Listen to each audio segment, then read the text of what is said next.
Syria का भी वही हाल होगा जो हिजबुल्लाह और हमास का हुआ अगर ईरान से फिर संबंध मजबूत किया तो, नेतन्याहू ने कर दिया आगाह। नमस्कार, आपका स्वागत है बीवा न्यूज़ पर। मैं हूं आपके साथ ऋषभ कुमार। आइए जानते हैं खबरें विस्तार से। सीरिया में बशर अल असद के शासन पतन के बाद अब विद्रोही ने सत्ता संभाल ली है।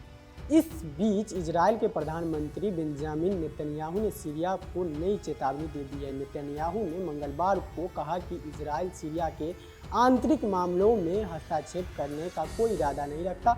हालांकि नेतन्याहू ने चेतावनी दी है कि अगर मौजूदा सरकार ईरान को सीरिया में फिर से स्थापित होने देती है या हिजबुल्लाह को हथियार भेजने में मदद करती है तो इजराइल की तरफ से भी कार्रवाई की जाएगी। नेतन्याहू ने मंगलवार को एक वीडियो संदेश में कहा, हमारा सीरिया के आंतरिक मामले में हस्तक्षेप करने का कोई इरादा नहीं है, हालांकि हमें अपनी सुरक्षा करने का भी अधिकार है।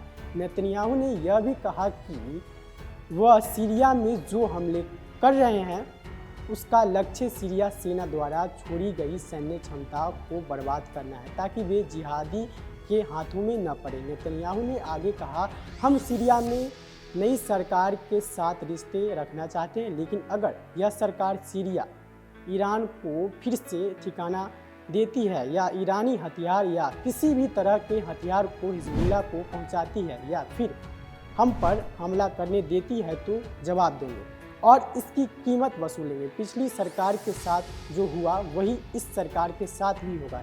गौरतलब है कि रविवार को सीरिया विद्रोही ने देश के कई प्रमुख शहरों के साथ राजधानी दमिश्क पर कब्जा कर लिया था, जिसके बाद राष्ट्रपति बशर अल असद देश से भागने पर मजबूर हो गए थे।